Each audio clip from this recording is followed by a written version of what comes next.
Graça e paz, irmãos. Deus abençoe a sua vida. Cremos que nessa noite Deus tem uma palavra para os nossos corações, para a sua casa, para a sua família. Bom poder estar aqui, mas vai ser muito melhor quando você puder estar aqui. Amém? É bom poder falar à igreja, mas ainda melhor será quando a igreja estiver reunida num só lugar, juntos, adorando ao Senhor. Eu tenho dito que esses dias, nós, como igreja do Senhor, como povo amado de Deus, não precisamos ter pressa, não precisamos querer controlar, querer que o Senhor venha a resolver de uma forma rápida. Não. O Espírito de Deus está dizendo à igreja nesses dias que todos nós, como povo de Deus, povo santo do Senhor, nós precisamos entender qual o real propósito de Deus para esses dias. Se nós tivermos o entendimento certo, iremos agir do jeito certo. Se nós entendermos a mensagem do Senhor para esses dias, nós entenderemos que Deus está nos direcionando para voltarmos completamente para Ele.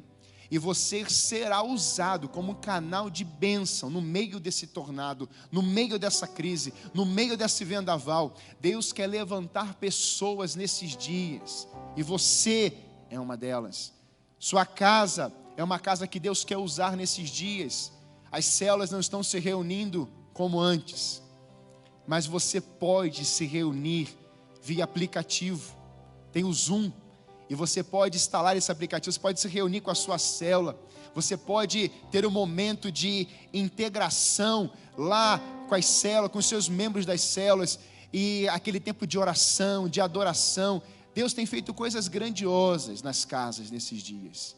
Então você líder, você supervisor, você membro de uma célula, você que é um hospedeiro, não pense que acabou.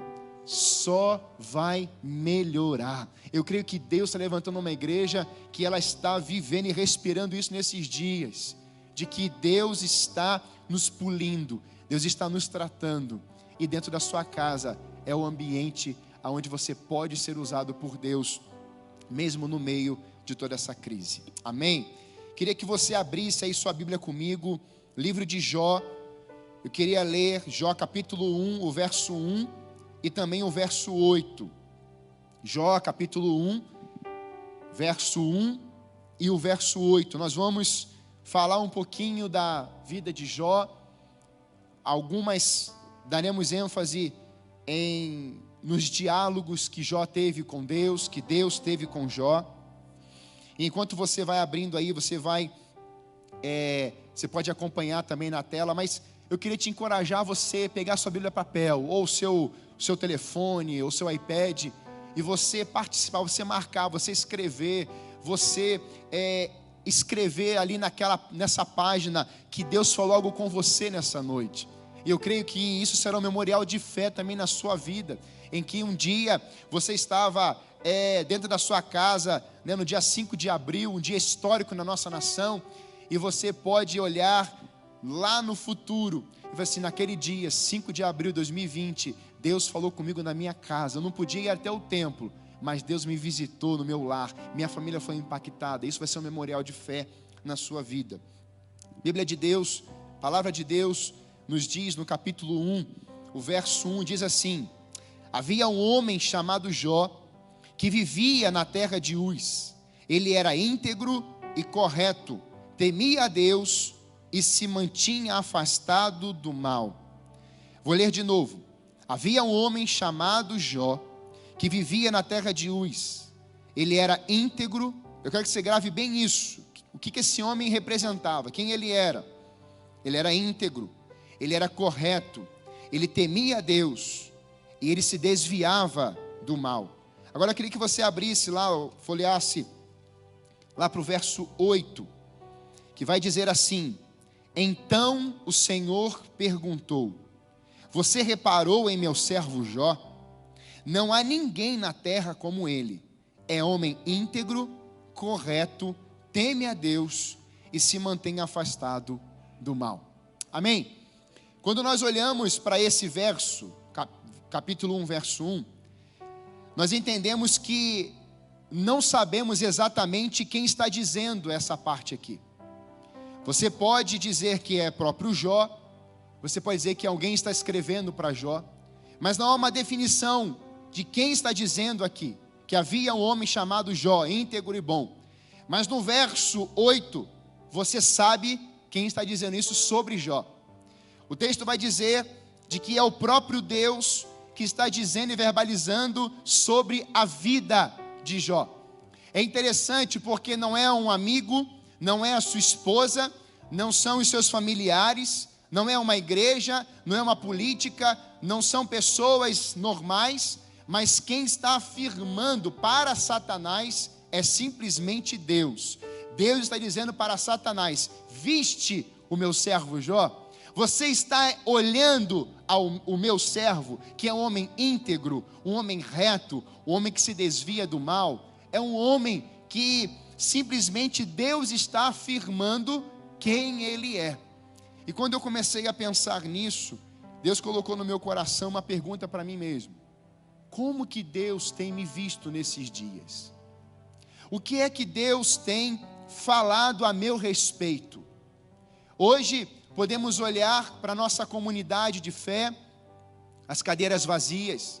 Hoje podemos olhar para as nossas casas, onde estamos muito tempo dentro delas. Podemos olhar para um caos também no nosso país e nas nações devido a essa epidemia. Podemos olhar também um caos na política. Há debates e embates, há confrontos. Há pessoas oportunistas, há pessoas que não querem saber de como o Brasil vai estar daqui a uns anos, mas está pensando somente hoje, está pensando no agora. Então, diante de todo esse quadro, Deus está olhando para a nação, Deus está olhando para a sua casa, para a sua vida e para a sua família. E qual é o assunto de Deus a meu respeito, sobre mim? Sobre Jó, nós entendemos que Satanás vem, e ali é um tribunal, e Deus simplesmente diz: viste, você tem olhado, e não é algo momentâneo, mas é uma história, é um contexto que Jó vai viver. Eu quero pensar isso com você nessa noite. O que mais valerá a pena não é o que as pessoas estão pensando a teu respeito, não é o que as pessoas estão dizendo a teu respeito, não é o teu ibope, não é onde você chegou, não é o que você conquistou, mas é o que Deus disse a teu respeito e a meu respeito, que vai estar escrito. E é exatamente isso que eu quero pontuar, eu quero trabalhar com a igreja nessa noite. O que vai importar mesmo nesses dias, o fator mais determinante, é o que Deus está vendo na igreja nesses dias, é o que Deus está vendo nas famílias do seu reino sobre a terra, é o que Deus está enxergando nos corações do povo de Deus, é o que Deus está enxergando em uma nação, é o que Deus está enxergando nas nações, é o que Deus está enxergando quando a igreja o busca de todo o coração ou não, é o que Deus está vendo as verbalizações da igreja, é o que Deus está ouvindo do clamor do seu povo. Nesses dias, Deus está com seus ouvidos preparados para ouvir o clamor do seu povo, os seus olhos continuam sobre a terra, e Deus continua sendo o mesmo Deus hoje, ontem e eternamente, porque Ele nunca mudou e jamais mudará, mas Ele continua se movendo em nosso tempo. Nesse tempo de crise, Deus quer usar a sua vida e Ele quer continuar a se mover nesses dias. Nós começamos a ver isso na vida de Jó, mas quando eu começo a perceber e a ver esse homem que Deus fala tão bem dele, nós, apesar da admiração de que Jó tinha com Deus, apesar da admiração que Deus também tinha para com Jó, falando dele com Satanás, nós podemos perceber de que Jó vai verbalizar lá no finalzinho do capítulo 42, de que antes eu te conhecia de ouvir falar, mas agora os meus olhos te veem. E é interessante, meus irmãos, porque diante de toda essa admiração, desse contexto que Jó vai passar depois, homem íntegro, mas o homem que conhecia de um jeito diferente Deus, mas um homem que não tinha os olhos certos em Deus. Ele só vai enxergar da forma certa após todo esse período de tribulação sobre a sua vida. Eu quero falar isso com você nessa noite, de que às vezes nós olhamos para a crise, para o tornado, como eu tenho usado esse nome, diante da tempestade, do caos, E às vezes nós não conseguimos perceber o quanto nós enxergamos Deus. Como que os nossos olhos muitas vezes estão míopes, doentes. Nós não conseguimos enxergar a grandiosidade de Deus na sua essência, mas nos perdemos olhando as circunstâncias, olhando o caos, olhando para o medo, para as adversidades. E hoje é o encontro dos nossos olhos com os olhos de Deus. Hoje é uma noite que os seus olhos vão se encontrar com o coração de Deus, porque se você lê o coração de Deus, você vê que naquele coração não tem medo, mas o verdadeiro amor que é Ele lança fora todo medo. Quando você olhar para o coração de Deus, você vai ver um coração puro, e essa pureza virá sobre essa sujeira sobre a terra. Quando você olhar para o coração de Deus, você vai ver amor, bondade, benignidade, mansidão, domínio próprio. Você vai ver um canal de transformação na sua vida e através de você. Quando eu leio o coração de Deus, eu não vejo injustiça e destruição, mas eu vejo justiça e reconstrução. Quando eu olho para o coração de Deus, eu vejo uma vida que é o autor da vida, querendo trazer vida para aqueles que estão mortos nos dias de hoje. E você, como agente de transformação, um agente de salvação, um agente de cura, poderá viver esse fôlego da vida e soprar em vidas hoje que estão falidas, sem esperança. Deus, nesses dias de crise, quer levantar homens e mulheres para serem canais de transformação, não somente conhecendo a Deus, mas vendo, olhando para Ele e lendo o que está dentro do seu coração. Aleluia! Apesar de tudo isso, nós começamos a perceber que na nossa trajetória como povo, como nação, como igreja, podemos nos acostumar a somente querer conhecer um Deus de longe e não nos aproximarmos dele. Quando eu olho para a história, para o contexto de Atos 17:11, onde uma igreja, uma realidade, olha o que diz: examinando tudo que Paulo falava. Ora, estes de Bereia eram mais nobres que os de Tessalônica, pois receberam a palavra com toda a avidez, examinando as escrituras todos os dias, para ver se as coisas eram de fato assim. E são estas experiências que nos permitem vermos a Deus com os nossos olhos.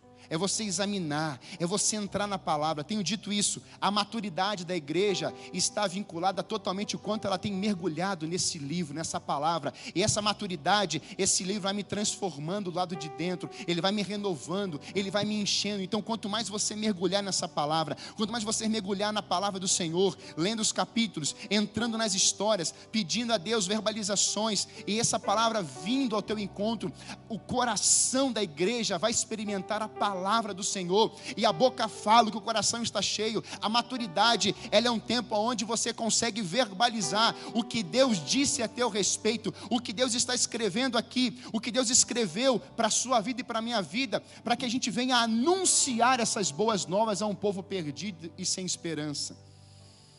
E quando nós entendemos isso, quando vemos isso, analisamos, entramos nessa palavra, nós começamos a nos desligarmos de algumas palavras e não nos concentrarmos naquelas pessoas que vão trazendo caos. Você já viu aquelas pessoas que só traz notícia ruim? Nada está bom, não consegue enxergar nada de bom, não consegue ver um momento de, não tem um coração grato.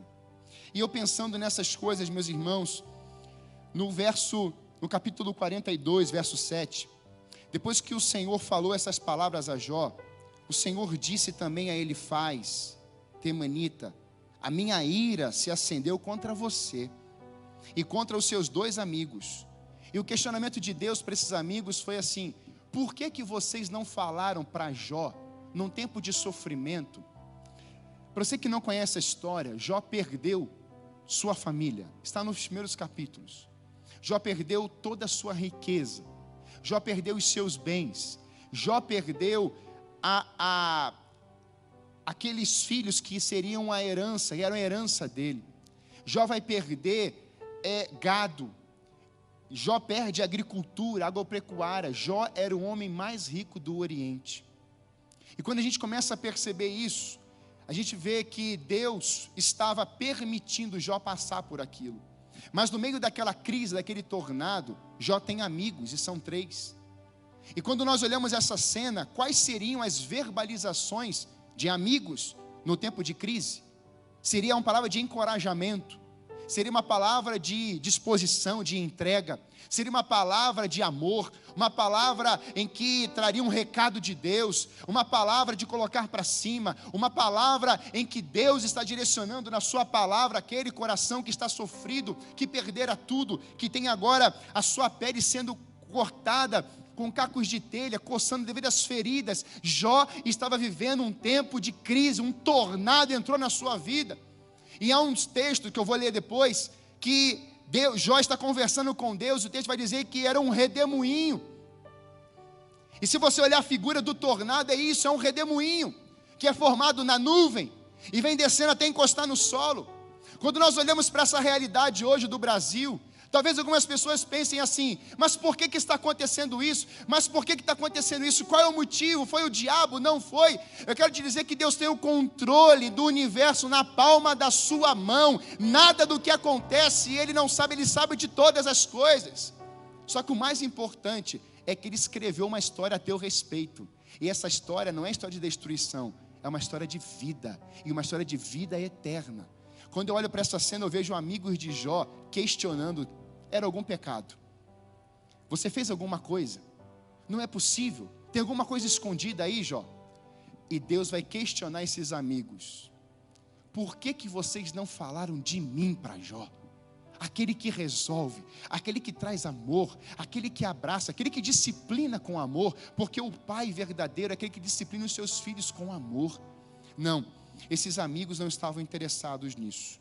E quando nós vemos o oposto, quando nós lembramos de Sadraque, Mesaque e Abednego, os verdadeiros amigos numa fornalha, entrando junto na fornalha, dizendo que nós não vamos nos dobrar a Nabucodonosor, nós vamos nos render sim ao nosso Deus. Eles entram junto daquela fornalha. Muitas vezes no tempo de crise, você vai saber de fato quem são os seus verdadeiros amigos. No tempo da adversidade, nós vamos saber quem de fato são os nossos verdadeiros amigos. No tempo da tribulação, no tempo da angústia, no tempo do sofrimento. Lembro de alguns jogadores de futebol, que as coisas estavam de vento em popa, milhões na conta, indo tudo bem, mas alguns anos se passaram, não souberam aproveitar, não souberam investir, perderam tudo. E recentemente tomei conhecimento de um grande jogador de futebol, que está falido, que está pobre, morando na rua. E alguns jogadores daquele tempo que ele jogava futebol, trouxeram ele, cuidaram dele, investiram na vida dele de novo. E às vezes no tempo da maior angústia, da tribulação, é que Deus quer usar a sua boca, meu querido, a sua boca, minha filha, para ser instrumento de palavra de bênção, nesses dias de caos. Porque Deus criou o mundo em 6 dias, mediante uma palavra. Deus lançou a palavra, e em 6 dias Ele criou todo o mundo. A face ao mundo era a face do abismo, não tinha nada de lindo, nada maravilhoso. Mas mediante uma palavra declarada, o Espírito foi ativado, e aquilo que era abismo começou a ser construído. Aleluia! Nesses dias, Deus quer colocar palavras na boca dos seus profetas, na boca das suas profetisas, na boca da sua igreja, da sua noiva, para anunciarmos essa palavra que é viva, eficaz, que penetra, faz divisão entre alma e espírito, e coloca a verdade nos corações. Aleluia!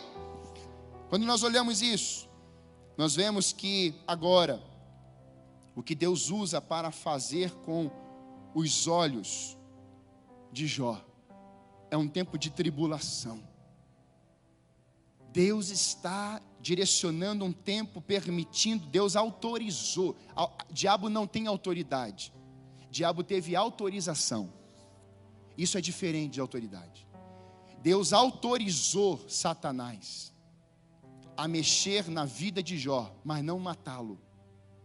E quando nós entendemos isso, a gente percebe que há permissões de Deus sim para os nossos dias, para o nosso próprio desenvolvimento e crescimento e fortalecimento da nossa fé. Quando a gente vê isso, em primeiro lugar, eu percebo que Deus estava disposto a ouvir Jó. Quando a crise vem, queridos, quando a tribulação chega, quando o dia mal vem, não pense que Deus vem só trazendo ordem para a tua vida, ou apontando um dedo gigante, assim, é isso, é isso, é isso, é isso. Não, a palavra não diz isso. A palavra de Deus nos diz que seus ouvidos estão inclinados. Olha o que está em Salmo 40, de 1 a 4. E se você puder abrir aí, Salmo 40, de 1 a 4. E é um texto muito conhecido.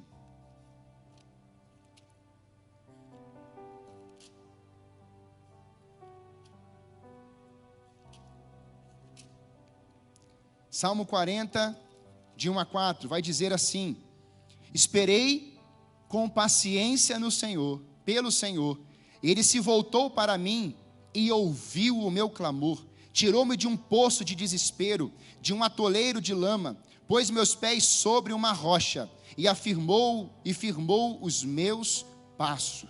Deu-me um novo cântico para entoar, um hino de louvor ao nosso Deus. Muitos verão que Ele fez, temerão e confiarão no Senhor. Repare, quando Deus vai ouvir Jó, quando Deus quer ouvir o seu coração, Deus não vem com um apontamento, ou apontar um dedo para você. Deus, Ele inclinou os seus ouvidos. Você tem noção? Às vezes eu fico lendo a palavra de Deus, eu fico dando risada. Deus inclinar os ouvidos para um servo, para um filho. Inclinar tem a ver com se deitar. João se inclinava no ombro ou no colo de Jesus para ouvir histórias. Deus quer ter um relacionamento com você nesses dias de crise para ouvir o seu clamor, querido. Você tem livre acesso, o véu foi rasgado de cima para baixo, e agora você tem acesso livre a conversar, a dialogar, e Ele quer te ouvir. Quando eu olho para esse texto, eu lembro de Salmo 86, que também vai nos trazer essa profundidade, essa verdade. E quando nós olhamos para isso, queridos, nós começamos a perceber que Deus não é um Deus ditador. Deus é um Deus que deseja um relacionamento profundo com você, com a sua igreja, com a noiva dele. Olha o que diz a palavra do Senhor em Salmo 86. Inclina-te, Senhor, e ouve a minha oração. Responde-me, pois estou aflito e necessitado. Protege-me, pois sou fiel a ti. Salva-me, pois sou teu servo e em ti confio. Tu és o meu Deus. Tem misericórdia de mim, ó Deus, pois clamo a ti sem parar. Então há uma verdade nesse primeiro lugar, de que Deus queria ouvir Jó, e Deus quer ouvir a sua voz. Deus quer ouvir o seu coração. Deus está com seus ouvidos prontos.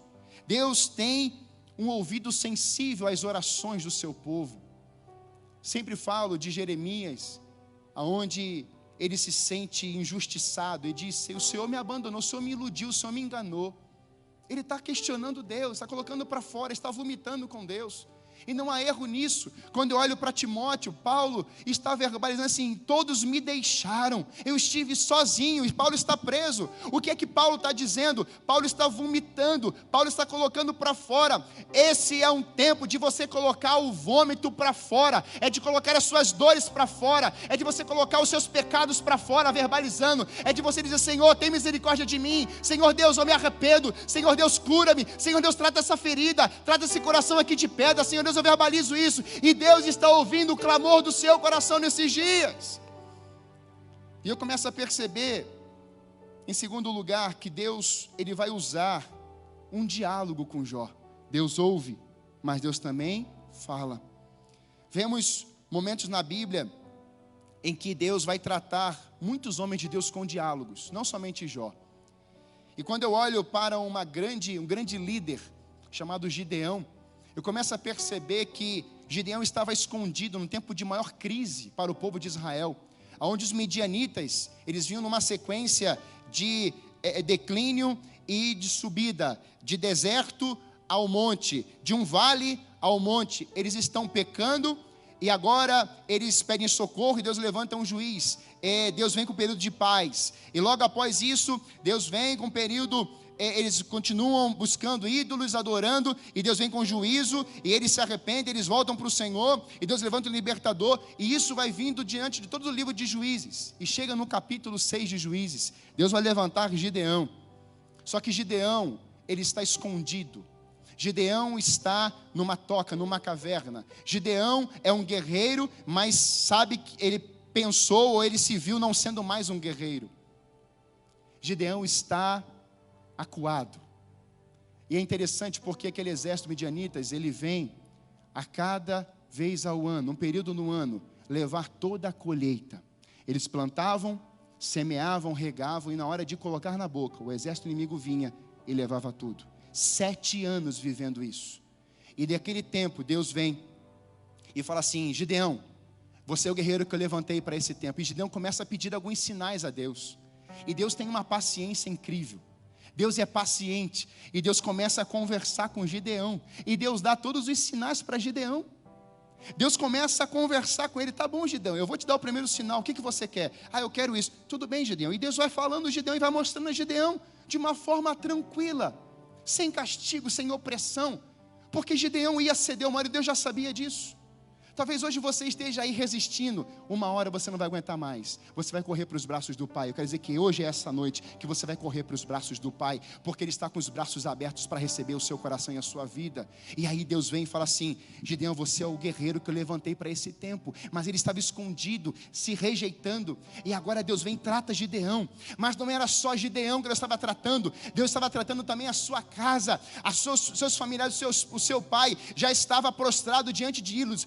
Existiam ídolos dentro da casa de Gideão, e o texto vai dizer que antigamente o pai de Gideão contava as histórias do passado para Gideão, no percurso, diante dos inimigos, diante da pressão, diante das situações adversas. O pai de Gideão foi abandonando a fé, guardando a fé, estocando a fé, deixando a fé para lá, e dentro da sua casa já estavam alguns ídolos, algumas imagens. Deus vinha levantar Gideão, aquele que se considerava esquecido, improvável, menor da sua casa, da sua tribo. Deus estava restaurando Gideão, mas também Deus vinha para restaurar a sua casa por completo. Nessa noite, Deus está levantando guerreiros e guerreiras do Senhor nesses dias, encorajados pela sua palavra, não só para tratar a sua vida, mas para tratar a sua casa, a sua descendência, a sua família posterior, os seus vizinhos, todas as pessoas em sua volta viverão isso em nome de Jesus.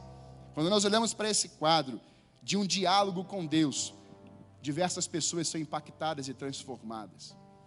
Certa vez, eu estava assistindo uma pregação, e o profeta, ele falava, ele é um profeta reconhecido e muito conselheiro de alguns presidentes nas nações. E no coração dele veio o discernimento de que havia algumas mulheres, uma mulher em específica, que ela era estéril. E ele apontou e falou assim: você é estéril, e Deus está colocando uma palavra no meu coração de que você vai ser mãe. Aquela mulher foi tomada de um quebrantamento, e a palavra foi lançada, mas outras mulheres estavam no mesmo ambiente ali. E quando aquele profeta lançou aquela palavra, as mulheres que estavam naquele ambiente falaram assim: eu recebo isso, eu recebo isso. Eram outras mulheres que estavam enfermas. E passou-se um ano, ele voltou no aniversário daquela igreja, e ele procurava exatamente a mulher que ele tinha dado a palavra. E ele olhou de longe, ele disse o sexo, que era um menino, disse tudo. Deus mandou o recado por completo. E naquela noite ele pôde olhar e viu aquela mulher sorrindo, com aquele lençol, azul. Ele falou assim: bem, é um menino, graças a Deus, Deus falou, a gente acertou, tem essas coisas na nossa boca também, no nosso coração. E ele foi chegando perto, ela falou assim: profeta, é um menino. Uma semana depois, fui fazer exames, eu era estéril, e eu recebi aquela palavra no meu coração. E ele chamou a mulher em cima do púlpito e começou a falar à igreja. E aí a igreja foi aquele negócio, aquela loucura, o pessoal aplaudindo, gritando, o pessoal pulando. E aí ele está falando, de repente alguém levantou a mão: pastor, eu quero a palavra. Aconteceu isso aqui um domingo pela manhã: eu quero a palavra. Ele falou assim: pode falar. Ele falou assim: olha, pastor, é aquele dia que o senhor estava falando aquela palavra profética para aquela mulher, eu também era estéril. Você era estéril? Eu era estéril, porque o meu filho também está aqui agora, está aqui, ó, na cadeirinha, está aqui junto comigo. E a igreja, aquela loucura, e de repente levantou uma vovozinha. Daí ele falou assim: meu Deus, a vovozinha também. E aí ele falou assim: pastor, eu também quero falar, eu quero falar. Daí ele falou assim: a senhora engravidou? Ela assim: não, mas a minha filha era estéril. Minha filha não tinha condições de ter filho. E quando o Senhor falou aquela palavra para aquela mulher, eu tomei posse daquela verdade, e eu declarei sobre a vida da minha filha, e a minha filha está grávida para a glória do Senhor. Meus irmãos, a palavra, quando é lançada, a igreja precisa ser como um solo. O seu coração é como um solo. Essa semente vai ser lançada, e o diabo está aqui em volta, querendo roubar essa semente. Mas você tem poder e autoridade do céu para dizer assim: essa semente não será roubada. Essa semente vai frutificar, ela vai crescer, e ela vai dar frutos, e frutos maduros para a glória e honra dele. Aleluia! Relacionamentos, palavras lançadas, corações que recebem, vão virar testemunhos para a glória do Senhor. E aí eu começo a perceber de que dentro desse diálogo, dentro dessa conversa com Deus, na vida de homens, Ele vai fazer isso com Jó. Jó, no percurso da sua vida, começa a trazer alguns questionamentos com Deus mais forte. E no capítulo 38, se você puder abrir aí na sua casa, vai dizer assim, a partir do verso 1. Esse aqui é o primeiro diálogo. Depois disto, o Senhor, do meio de eu queria que você gravasse esse nome, redemoinho, tornado, respondeu a Jó: quem é este que escurece os meus desígnios com palavras sem conhecimento? Cinge, pois, os lombos como homem, pois eu te perguntarei, e tu me farás saber. Onde estavas tu, quando eu lançava os fundamentos da terra? Dize-me, se tens entendimento, quem dispôs as medidas, se é que sabes? Ou quem estendeu sobre ela o cordel, sobre que estão em fundamentos, e as suas bases, ou quem lhe assentou a pedra angular? Quando as estrelas da alva juntas alegremente cantavam, e jubilavam todos os filhos de Deus?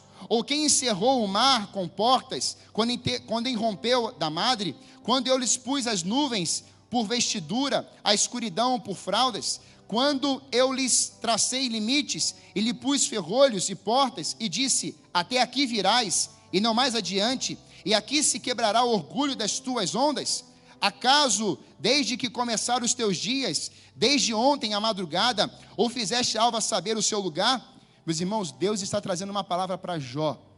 Há um questionamento, e Deus ouve questionamentos, mas Deus te faz lembrar de quem Ele é, porque Ele não é esse caos, Ele é o Criador, foi Ele que criou todas as coisas.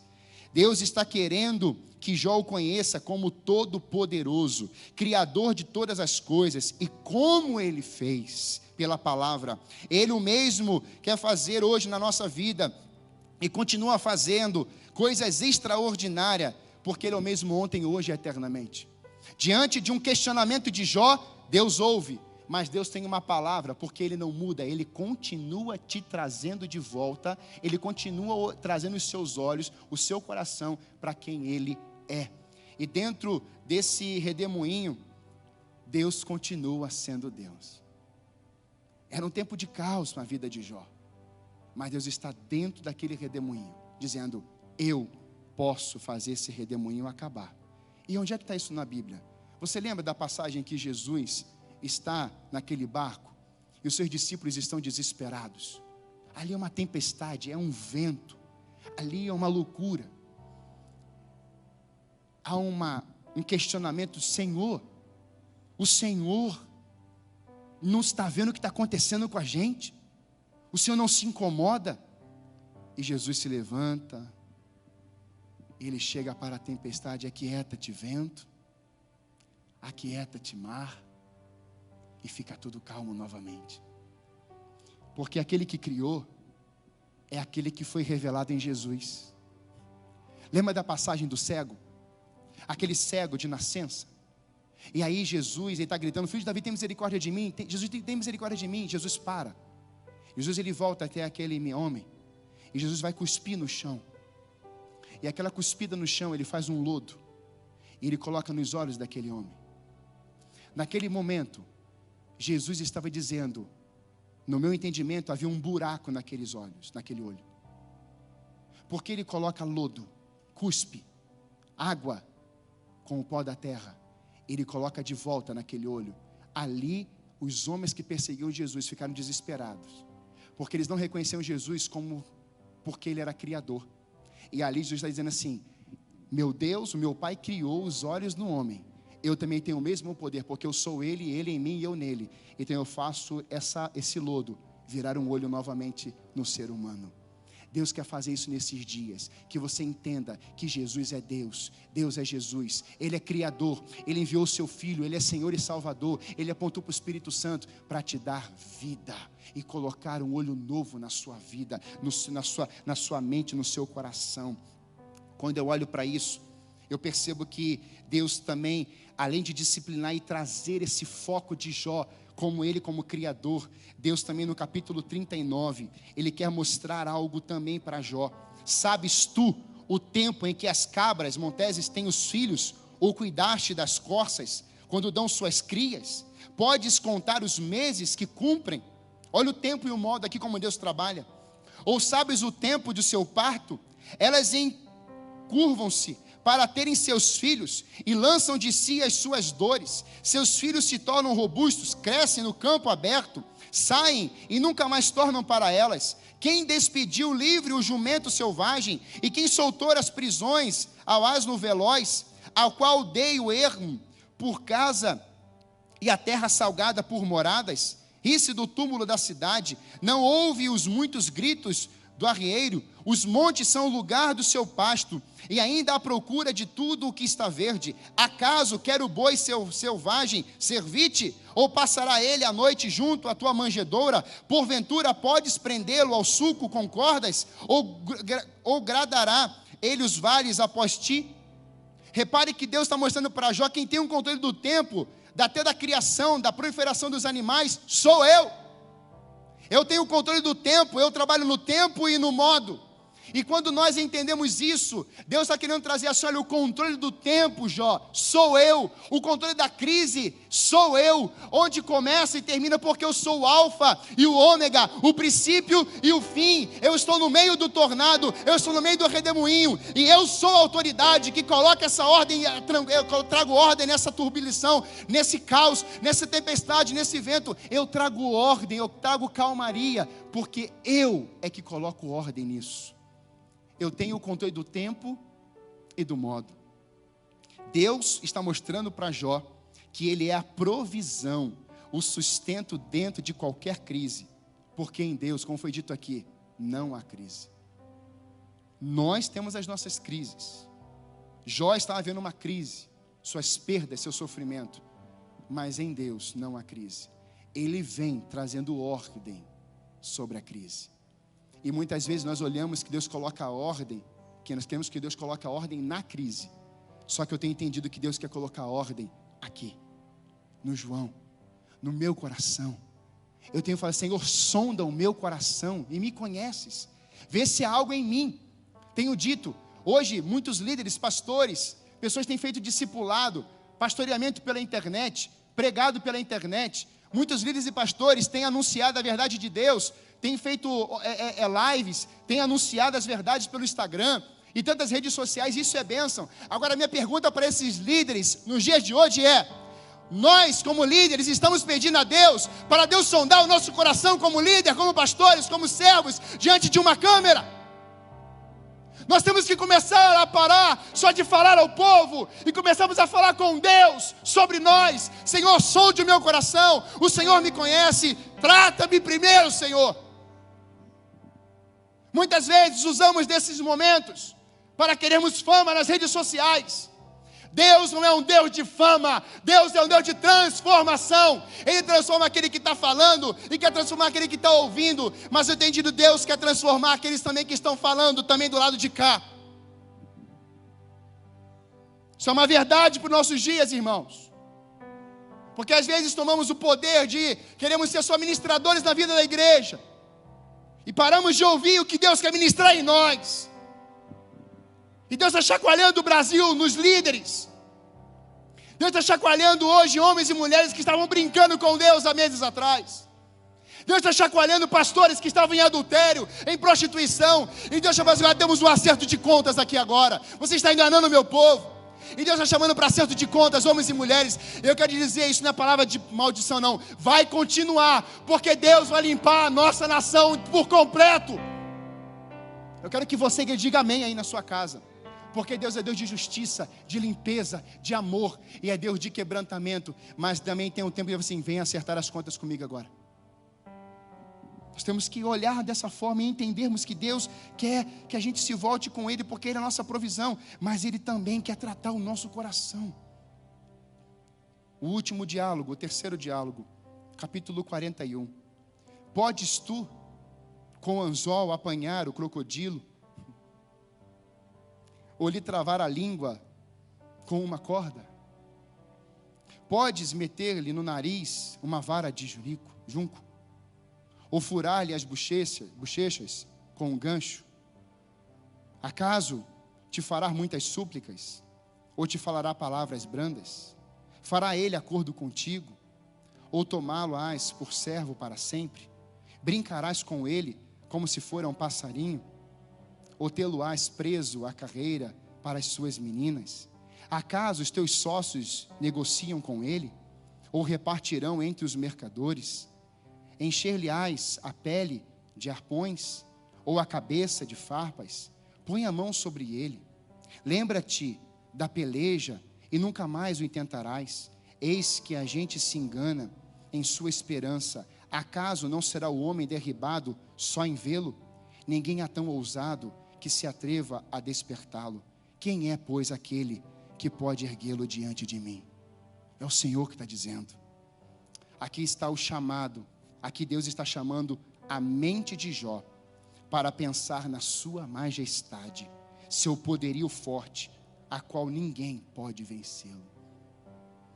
Foram essas coisas que Jó ouviu de Deus, e a sua resposta está no capítulo 42.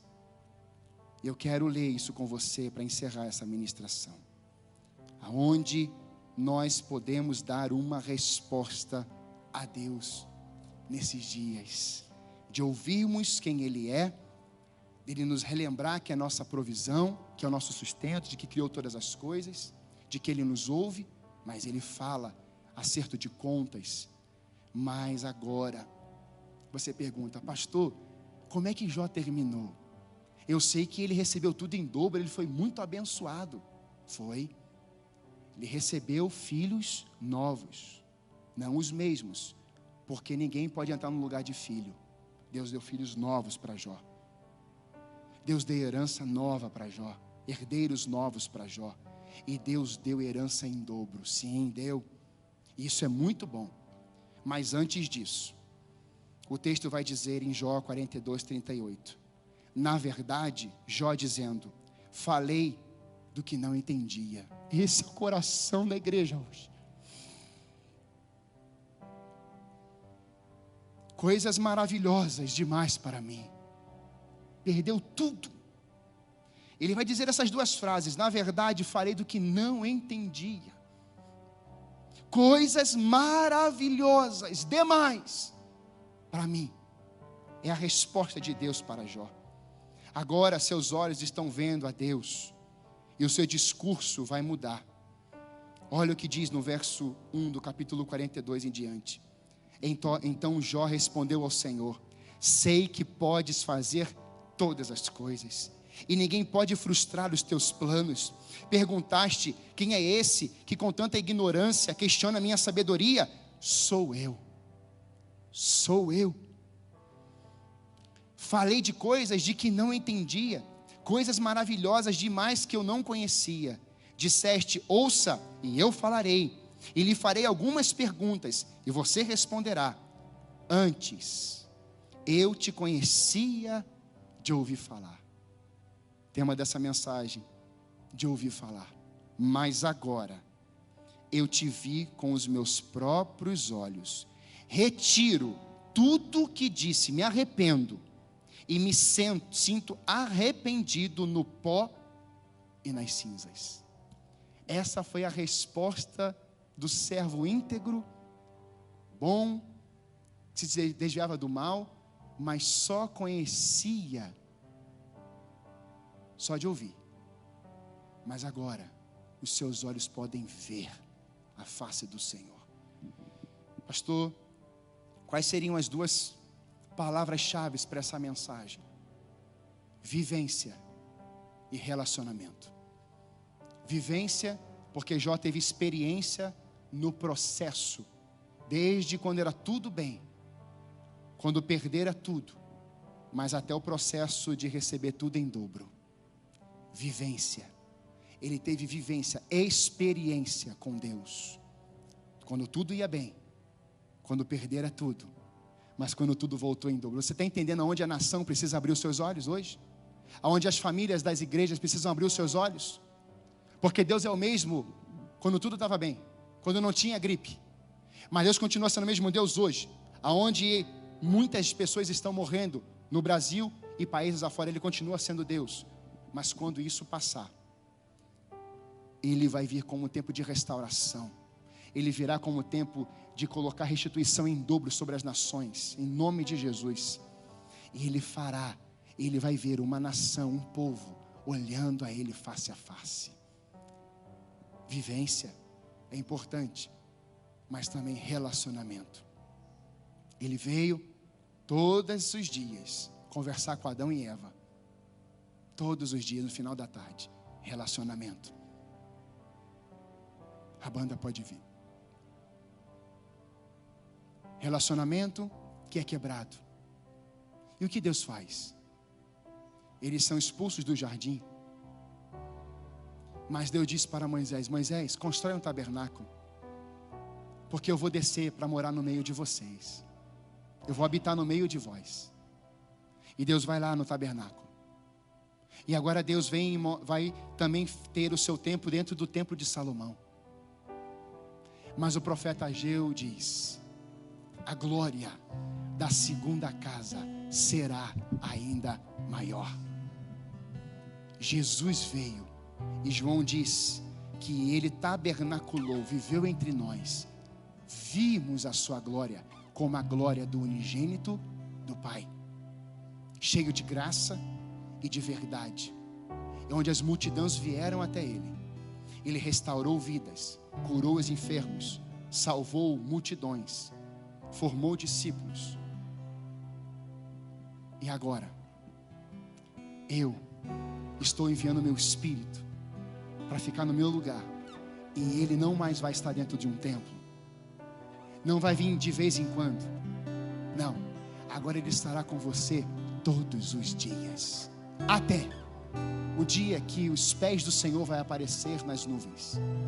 Todo joelho vai se dobrar, toda língua vai confessar que Jesus Cristo é o Senhor, para a glória de Deus Pai. Eu quero te convidar nessa noite a que os seus olhos sejam abertos nessa noite, para que você não precise enxergar no dia da volta dele, mas você pode receber hoje vida eterna, restauração, cura, libertação, e ter uma vida olhando para Jesus a partir de hoje, nos olhos dele. Porque antes, mesmo cristãos, antes ouviam sobre Deus, tinham conhecimento a respeito de Deus, mas a partir de hoje vão enxergar Deus da forma certa, da forma verdadeira.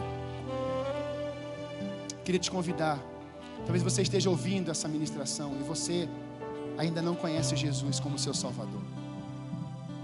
Minha pergunta hoje é: você quer que o Filho entre na sua vida?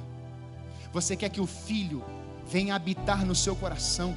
Você quer que o Filho habite na sua casa e restaure a sua vida, o seu coração, a sua família, suas emoções, e Ele venha colocar a ordem nesse redemoinho todo que está a sua vida, essa perdição toda?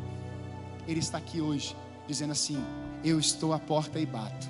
Se você abrir, eu vou entrar e vou mexer, porque onde eu entro, eu tiro aquilo que não vai contribuir em nada e eu coloco em você vida e vida abundante.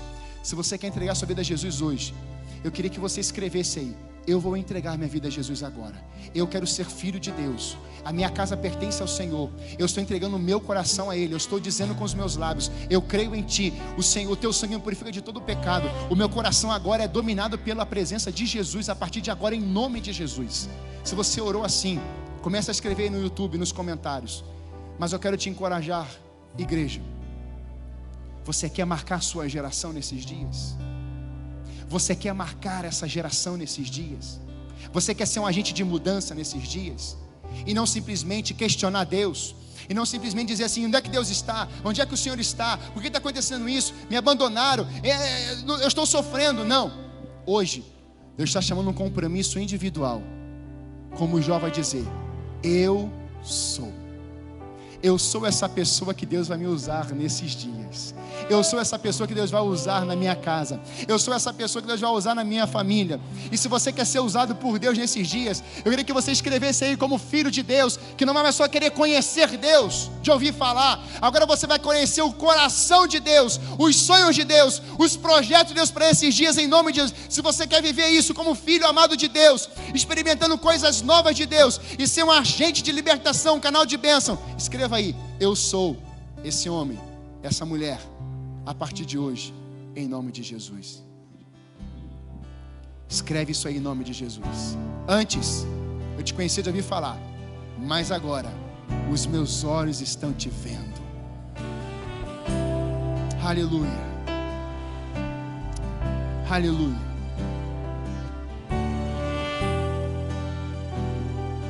Meus amados, não somente nós estamos chegando ao final desse culto maravilhoso, abençoado, mas também nós estamos agora num ato profético, entregando esse tempo de jejum ao Senhor.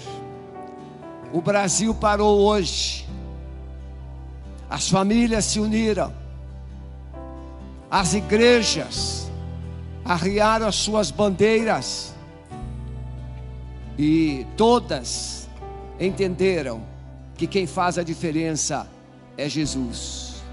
Quem faz a diferença é Jesus. Quem faz a diferença é Jesus. E por isso a Ele toda a honra, toda a glória e todo o louvor. Pegue o seu calendário e marque esse dia 5 de abril de 2020. Esse dia, tal qual a Páscoa, marcará um novo tempo na nossa história, marcará um novo tempo no nosso país, marcará um novo tempo na sua vida. Assim como Jó teve a sua vida marcada por um recomeço.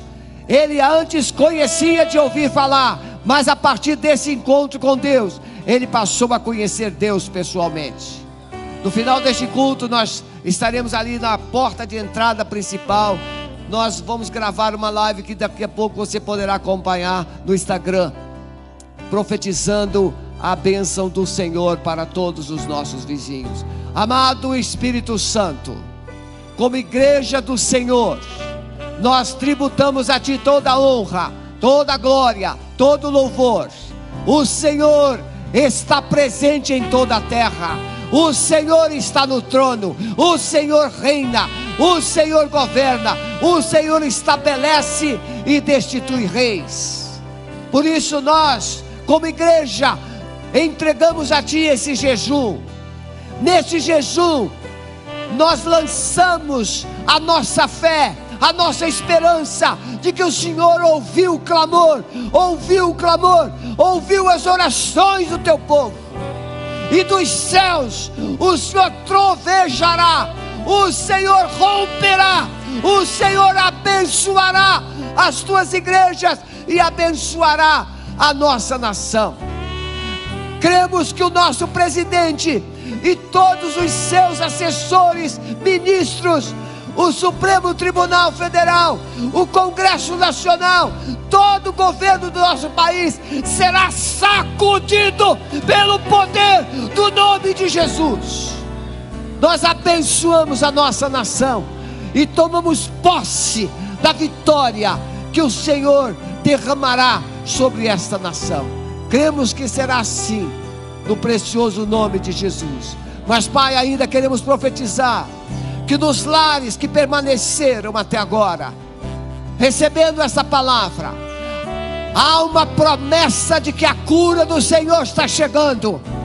O teu filho falou de um profeta que lançou uma palavra de cura. Lançamos agora uma palavra de cura em todos os lares que estão sendo alcançados. A enfermidade vai para a cruz, e a vida abundante do Senhor chegue física, emocionalmente e espiritualmente nessas casas. Cremos assim no poder do nome de Jesus. Deus te abençoe. Sexta-feira às 20 horas, sábado às 19 e domingo, enquanto Deus assim nos mantiver, domingo às 10 e às 18h30, juntos celebrando ao Senhor. Deus abençoe.